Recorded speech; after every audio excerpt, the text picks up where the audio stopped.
자, 다음은 금리에 대한 그런 전망을 해보는 중요한 시간이 되겠습니다. 채권 플로우고요. 오늘 채권 플로우는 이코노미 21의 양영빈 기자 나오셨습니다. 기자님 어서 오십시오. 네, 안녕하세요. 네, 요즘은 지표가 안 나와야 좋게 받아들이는 그런 시장인 것 같습니다.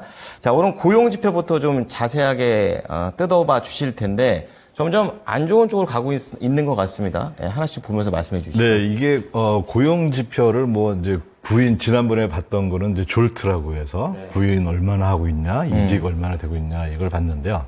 근데 또 그걸 보는 것 중에 대표적인 게 기업이 사람을 구하는 구인 나누기, 네. 실업자들 있겠죠. 네네. 근데 실업자라는 거는 뭐냐면은 그냥 일을 안 하고 그냥 가만히 있는 사람들이 아니라 구직 활동을 하는 사람들이거든요. 그렇죠. 일이 없는 상태인 예, 거죠. 예. 네. 그러면 이제 구직 활동하는 사람분의 그 구인 이제 기업이 뽑으려는 사람 그게 많으면 많을수록 네. 기업이 이제 사람을 마구 찾는 거잖아요. 그렇죠. 근데 이게 거의 이제 코로나 지나고 나서 네. 우리 차트 보시면은 최고점이 거의 2위까지 올라갔어요. 그럼 기업이 엄청나게 사람을 찾는다는 엄청나게 거죠. 사람을 많이 뽑는 거죠. 네. 근데 이게 지금 1.3위 지난주 이제 발표가 됐잖아요. 떨어졌네요. 많이 떨어졌는데 네. 이게 떨어졌는 게 나쁜 게 아니라 사실 이게 정상화되는 과정인 거예요. 그러니까 저기 보면은 우리 차트 보면은 이렇게 수직으로 낙하한 적이 있죠. 예. 저게 코로나 때거든요. 그럼 코로나 이전 수준보다 아직도 높아요, 이게. 그러네요. 절대치로 봤을 때. 예. 네. 그 얘기는 뭐냐면은 이게 나빠졌다라고 보기보다는 이게 정상화되는 과정인 거고 여전히 이 고용시장은 여전히 핫하다, 뜨겁다, 그런 정도라고 이제 볼 수가 있죠. 네, 그렇게 되면은 어쨌든 금리 인하 쪽하고는 좀 이렇게 좋은 얘기는 좀 아닌 거잖아요. 그래서 실제로 뭐 고용 비용이나 이런 것도 좀 많이 보지 않습니까? 네, 네. 예, 이 부분도 연결해서 말씀해 주신다면요. 네. 그러면 이제 우리가 지금 고용 상태가 있고 네. 그다음에 이제 고용 비용 사실 이게 임금이겠죠. 그렇죠. 그럼 임금이 많이 올라가면은 네.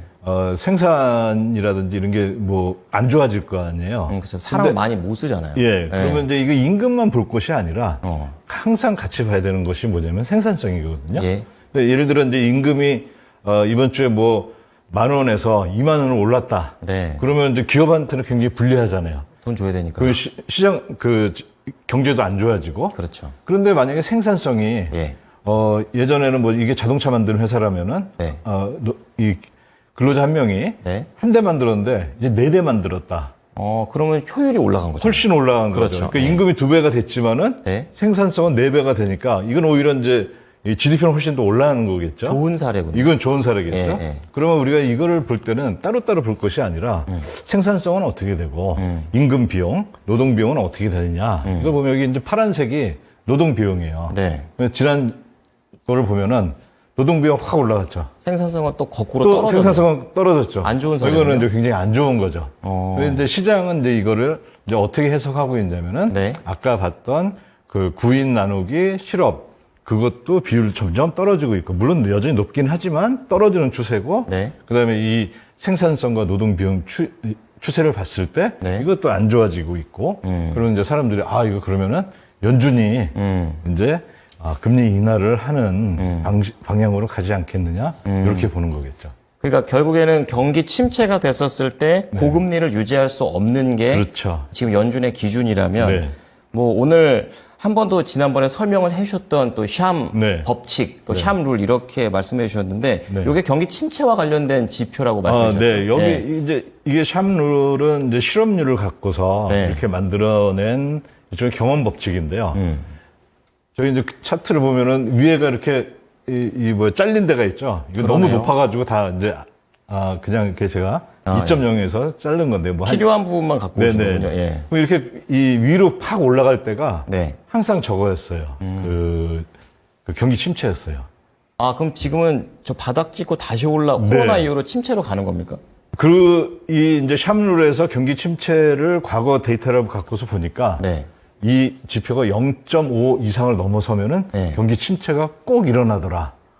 그럼 저기는 빨간색 점선이 0.5군요. 근데 현재가 보면은 이게 이제 그 팬데믹 이후에 쭉 내려왔다가 예. 다시 스물스물 올라가는데 지난주에 갑자기 또 살짝 또 이 꼬리를 치켜들었는데 이게 지금 0.36입니다. 네. 그러면 이제 아, 모든 지표는 그렇죠. 경기 침체 그러면은 결국에 이 얘기는 연준한테 금리 인하 그걸 요구하고 있다. 이렇게 이제 볼 수가 있죠. 그러면 이제 연준 입장에서는 사실 그동안 1년에 한 번? 네. 올해 말에 한 올해 번 한 한다고 번. 지난번에 예, 예. 말씀을 좀 해주셨던 것 같은데, 그럼 그게 좀 바뀌어가는 겁니까? 전망 어떻습니까? 그러니까 이제 연준은 뭐 지난번에 그러니까 3월에 나온 걸로 보면은 네. 올해 3번을 한다 그랬었거든요. 근데 그게 나오자마자 시장은 올해 아니야 6번 할 거로 예측을 했어요. 갭이 있었죠. 예. 그러다가 이게 이제 3월 이후에 이 여러 가지 지표들을 보니까 네, 시장이- 연준은 사실 입장은 바뀐 건 없어요. 시장이 꺾이더라고요. 예, 시장이 막 하다가 6번에서 지난주까지만 하더라도 한 번으로 했다가 이번엔 또 다시 2번으로 이제 네. 늘어나고 있는 아, 그런 거군요. 예, 이렇게 이제 시장의 지표들을 보고서 시장 참여자들이 우리는 근데 지금 상황을 보니까 이게 굉장히 많이 빨리빨리 변하죠. 그렇죠. 예, 그렇게 되고 그러니까 있습니다. 좀 더 투자자들 입장에서는 금리 인하에 대한 기대감이 지난주보다는 조금 네. 더 살아났다. 많이 요 많이 정도로 살아났죠. 많이 살아난 부분에 네. 대해서 좀 말씀을 좀 해주신 거고요. 두 번째로 봐야 될 부분이 바로 이 국채 발행 계획, 네, 네. 그러니까 QRA. 이 재무부 쪽에서는 발행을 늘릴 필요가 없다. 뭐 이런 쪽으로 얘기를 했던 것 같은데. 네, 지난번에는 뭐 시간이 없어서 네. 많이 얘기를 못 했는데요. 일단 기본적으로 QRA는 이제 3개월마다 나오는 건데 네. 이게 사실 굉장히 중요한데 어떤 의미입니까? 그러니까 뭐 이제 재무부가 네. 올해 국채를 얼마나 발행하겠다. 네. 그러면 그 시장의 소화 능력 이런 것 때문에 네. 그 국채 수익률이 올라가거나 내려가거나 네. 그런 일들이 생기는데요. 네. 지난번 QRA를 다시 한번 이렇게 쭉 정리를 해보면은 이제 거기 보면은 향후 몇 분기 동안 네. 뭐 이게 뭐 2분기냐 3분기냐 4분기냐 이거는 이제 얘기는 안 나왔지만요. 네. 몇 분기 동안 장기 국채 발행을 늘릴 계획이 없다. 네. 현재 수준으로 하겠다. 그런 얘기를 했습니다.